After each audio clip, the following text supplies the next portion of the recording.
Welcome to Rev'd Up for Sunday, everyone. We are the clergy of St. Mark's Episcopal Church, and we're welcoming back our rector, Peter. He's been gone for 5 months, and we're so pleased you're back. We've had a great time with Rob Schwartz, and we're, here we are, back to the old days. So I'm Elizabeth Garnsey. I'm Peter Walsh. I'm John Kennedy. And we are at Advent 3 this Sunday, and we're reading from the first chapter of John. And we get a little echo from last week where we had Mark's story of John the Baptist. So buckle your seatbelts for repeat with a twist. Here we go.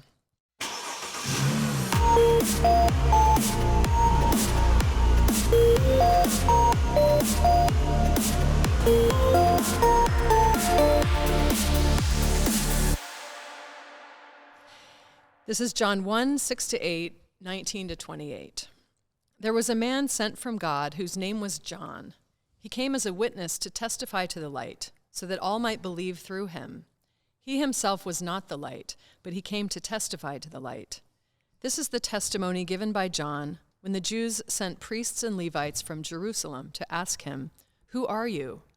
He confessed and did not deny it, but confessed, "I am not the Messiah."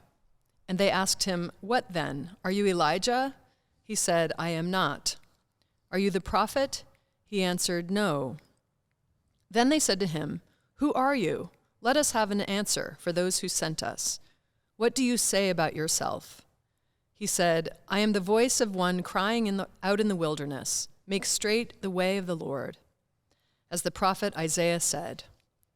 Now they had been sent from the Pharisees. They asked him, "Why then are you baptizing, if you are neither the Messiah, nor Elijah, nor the prophet?" John answered them, "I baptize with water. Among you stands one whom you do not know, the one who is coming after me. I am not worthy to untie the thong of his sandal." This took place in Bethany across the Jordan, where John was baptizing. The Gospel of the Lord. Thanks be to God. And I guess I just want to start with a thanks be to God to you two and to Rob, who's now behind the camera, but you all know him from being in front of the camera. And I just want to say thanks in particular to you, Rob, for all your time in front of the camera, and to say how great you are and how great you were doing it. And I know you'll be back. I super enjoyed listening to you, and I loved the way you ended the last podcast with one.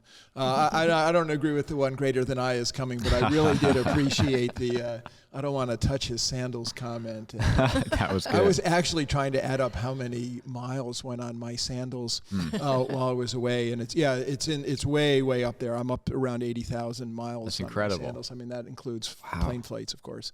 Yeah. But a lot to say about sandals on another time. Yeah. So I'm 4.5 months off from talking into a microphone here, and delighted to be back. And thanks for having me back in the chair. And it's very interesting. I've had an amazing, intense engagement with meditation and quiet, and with great spiritual teachers, some of whom are quite far away and around the world. And now this causes me to plunge back in a very deeper way and more intentional way back into the scriptures. And when I first launched back into this passage from last week, and now this passage, all I could think of was, in our world today, where we have so much question about identity and even the phrase identity politics, which did not exist when I was a boy, at least that I knew of. We have ourselves a serious and significant identity story here, where we have who is Jesus, who is John the Baptist, and ultimately who are we in this whole of the story here.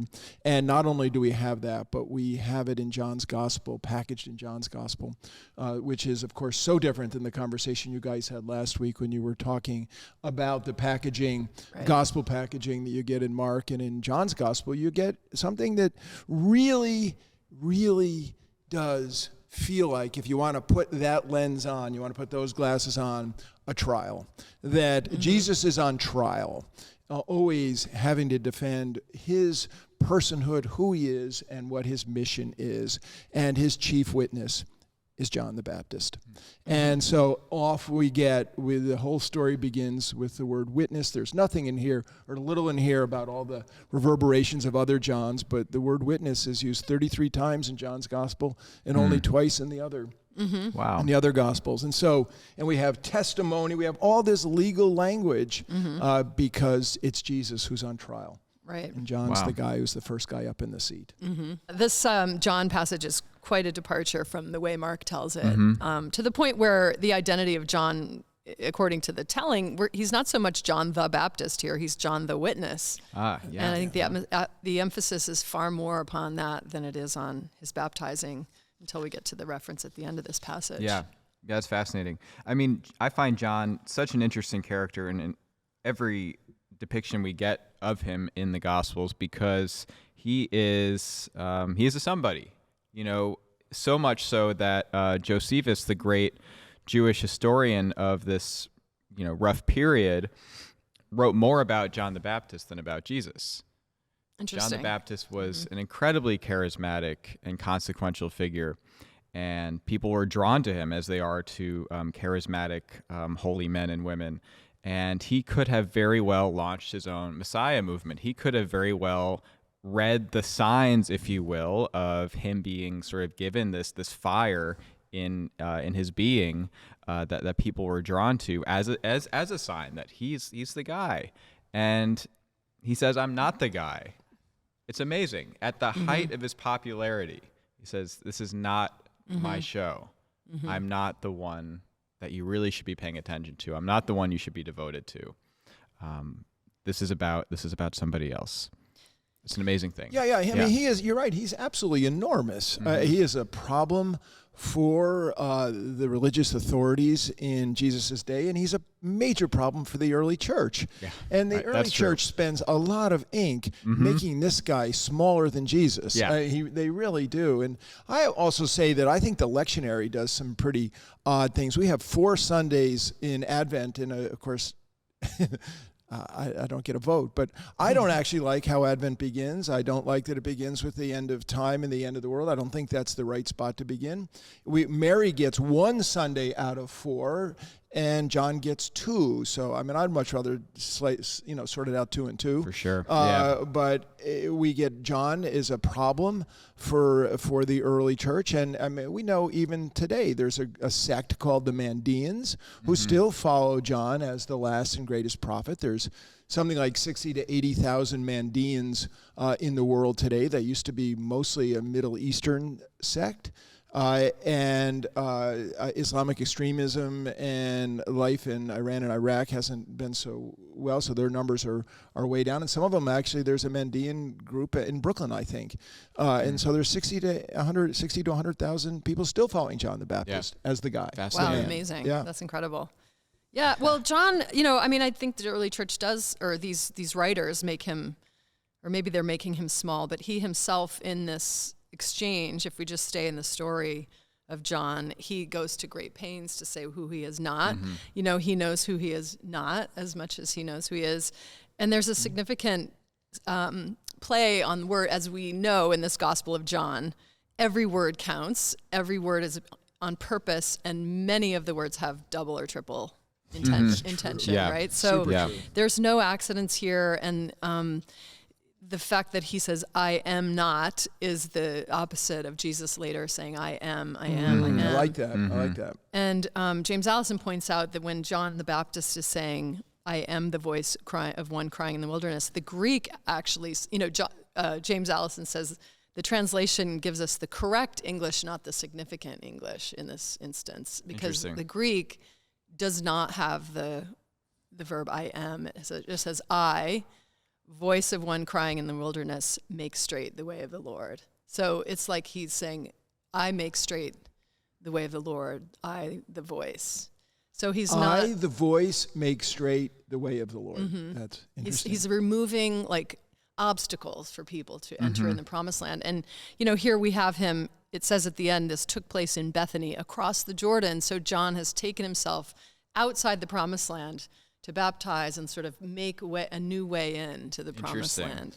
And so he's, and just to add to this interesting exchange, that is a passage from Isaiah, I think. And in this legal sense, witnesses, you had to have two witnesses to make your testimony true.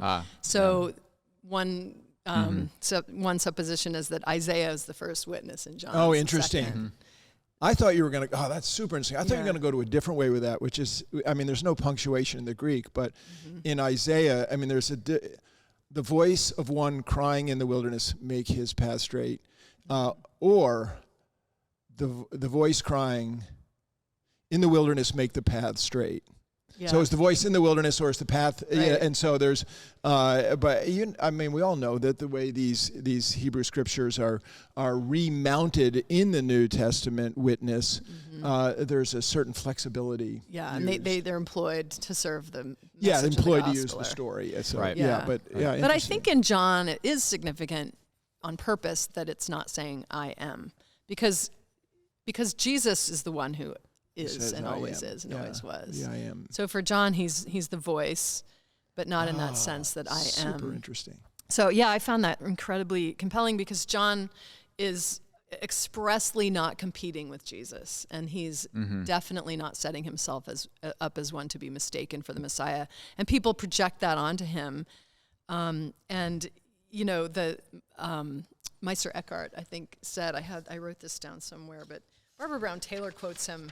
I couldn't find the quote, but Meister Eckhart said, God is found in the soul not by adding anything, but by subtracting. Right. And, you know, John the Baptist here he's not the Messiah. He's not the prophet. He's this voice. And his whole purpose is to make a way in. Yeah. Yeah. Wow. Well, that connects so beautifully to, Peter, what you were saying about identity, questions of identity. Questions of identity in John's gospel and questions of identity in our time now. John, his example, certainly as he appears in this gospel, is one of becoming less so Christ can become greater, so the light can become greater, which is not found in this particular passage, but isn't far away in John's text. And it's something I've wrestled with a lot in my adult spiritual life because that sensibility is the bullseye for me. It's what I understand the spiritual life to be about. And we live in a time where there's so much emphasis on identity, and some of it seems justified and even necessary. But nonetheless, sometimes I wonder how happy it's making anybody. You know? Interesting. And that we have a particular role to play as witnesses to some other way, which doesn't necessarily negate justified and perhaps necessary, naming and claiming of certain identities, but might suggest that that's not the end game, that there's something more. There's something more that we're all called to. It's delicate, for sure, to undertake something like that wisely and lovingly, but nonetheless, it is something that I think about and something that I think that the church should be thinking about. Yeah, interesting. When I was particularly in India with my friend Chris Ahrens, and I spent an hour or two a day discussing particular probing spiritual issues in my life and eventually in some in Chris's life, and it was about a thing that Buddhism and the Dalai Lama particularly named called cognitive reframing, which is how do we think about different issues, and it's a very important aspect in Buddhism, is how do you think about these things, and I was thinking a lot about identity, and I was noting that what became super clear to me was that there was three places from which identity we might find our primal identities, and the first might be in that nexus point of nature and nurture that comes together to form who we are, both how we are by nature, who we are in the household of our nurture. The second being from the world, who does the world say who we are? And the third being, in my language, in the interior cave where you sit in silence with Jesus, the identity you find, looking face to face with your Lord, who's praying the light in you as you're the light in him. And I would say that third identity There's an intersectionality, to use the term that we use now about identity, of all these identities, but where's the primal identity here? And the primal identity for us, we would all argue is in the contemplative inner cave with Jesus. That's where you discover your identity. That's where you discover those who believe in John's gospel, those who believe in his name might have a full life in him. That's the very purpose of the gospel, is this identity, this life that you get in Jesus. But back to the identity moment of John the Baptist. I always love it when you bring up James Allison, and I mean, what a brilliant, I don't know how many brilliants I can size up to or add up to describe what he has to say to us. But there is no question that John the Baptist, in his identity, had to be in the wilderness. The wilderness is the place of preparation. He's not in the temple. He's not on the street corner. He has to be in the wilderness there. And, last week you were talking about his clothing. He has to wear those clothing so that everybody knows who he is. This is his identity. And he has to be at the Jordan River. There isn't a thing of importance in the Hebrew Scriptures that happens without the Jordan River.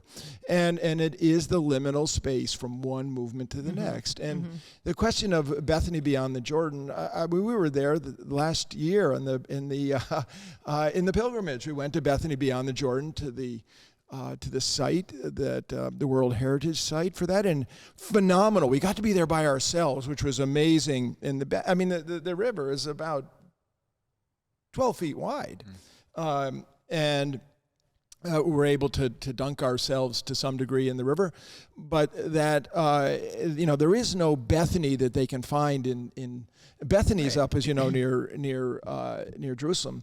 But there is a map in Madaba in Jordan where there could be this mistaken word Bethany, but clearly he is outside the temple authority world. He is from the contemplative zone. Right. He's not from... Origen said that, like, he thought it was some form of the Hebrew Bethe Bara, that was like a place of the crossing or a place of the passage. Oh, interesting. And that this was a highly significant word choice, of course, for John, because it's, this idea of passing back through. Well, it's the only gospel where the whereabouts of John the Baptist on the Jordan is named. Oh, wow. It's the only spot, because all the times we get in the Jordan. And so on the Israeli side, they have a place where they might venerate this, where Christians might venerate this. But the world says, no. In John's gospel, it says Bethany beyond the Jordan. That means it's on the Jordanian side. Interesting. Yeah. Right.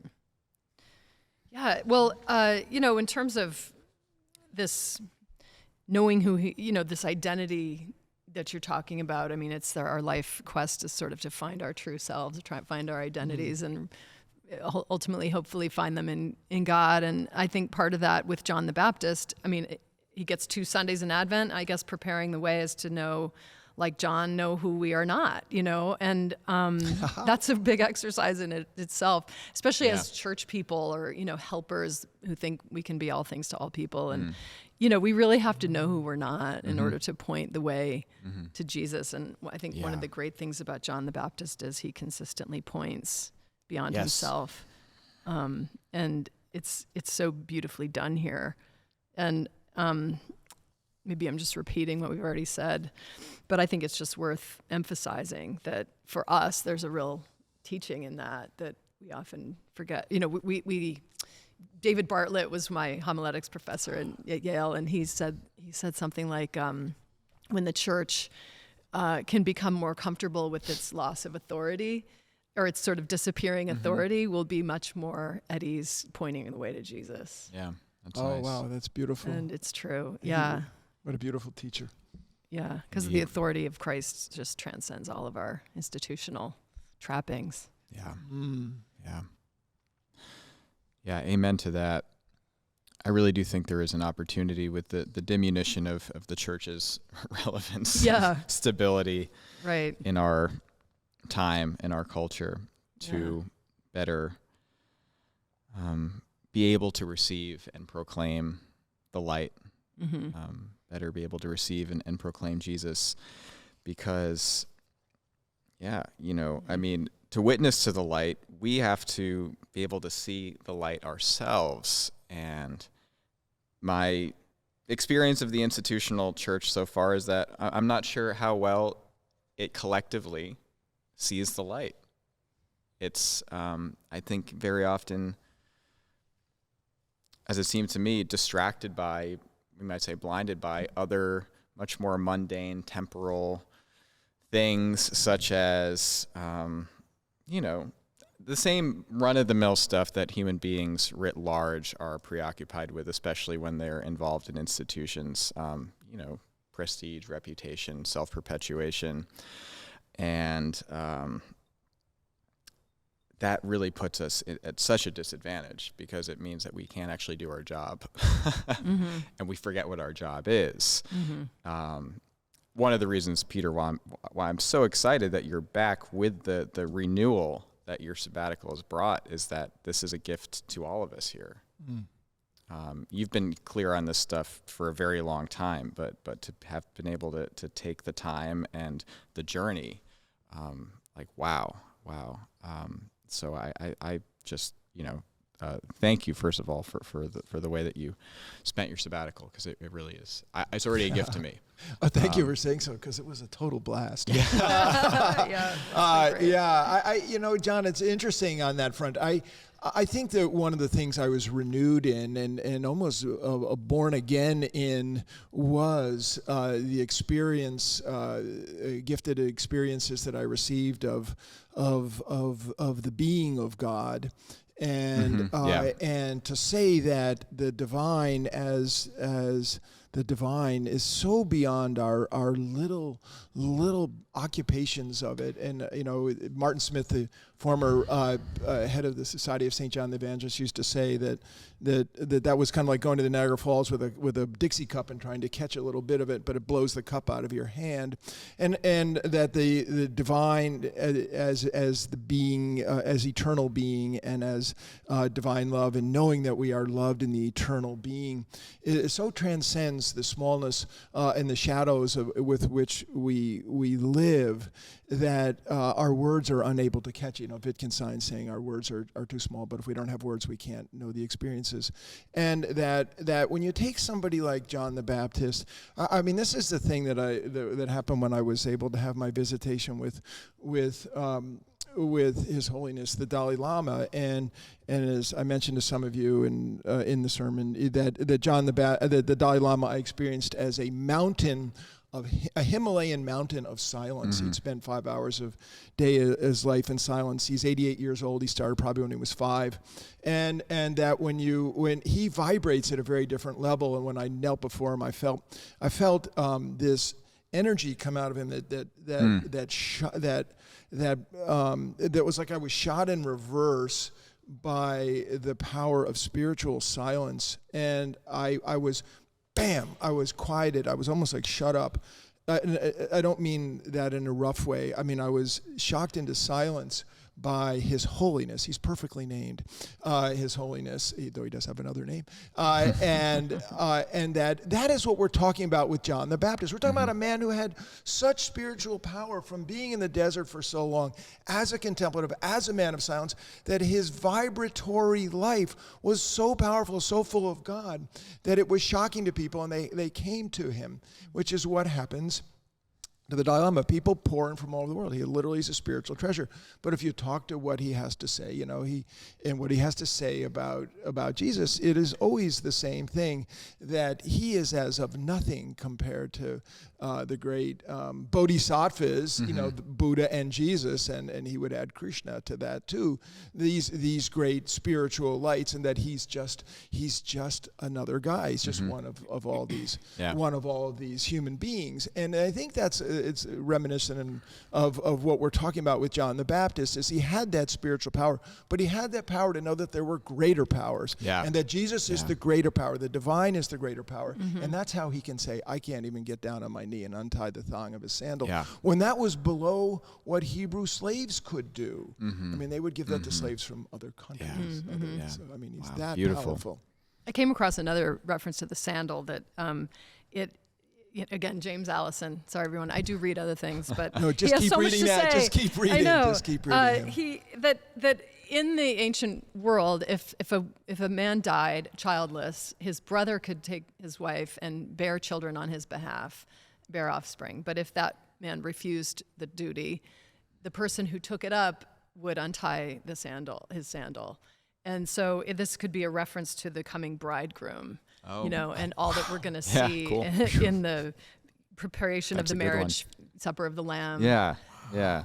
So again, in John, you have to give that some thought, because he doesn't fantastic. accidentally use an image like that. No, I've never heard that before. I know, it was fascinating. I think it's probably somewhere in Leviticus or somewhere, but I'll have to look into that. But I thought that was an incredible side reference. Yeah. But yeah, thanks. I think we could go on for many, many hours on this rich passage, and hate to cut short, but if anyone have a last word, or should we wrap it up for today? Thanks for joining us. We're so glad you're back, Peter, and we're excited to continue on this path together. But join us in church on Sunday, everyone, and please, if you feel so inclined, leave us a voicemail. We love to hear your feedback and your challenges and your questions and your engagement, and that number is 203-442-5002. So call us up, tell us what you think, and we'll see you in church, and a blessed, holy continuation of Advent.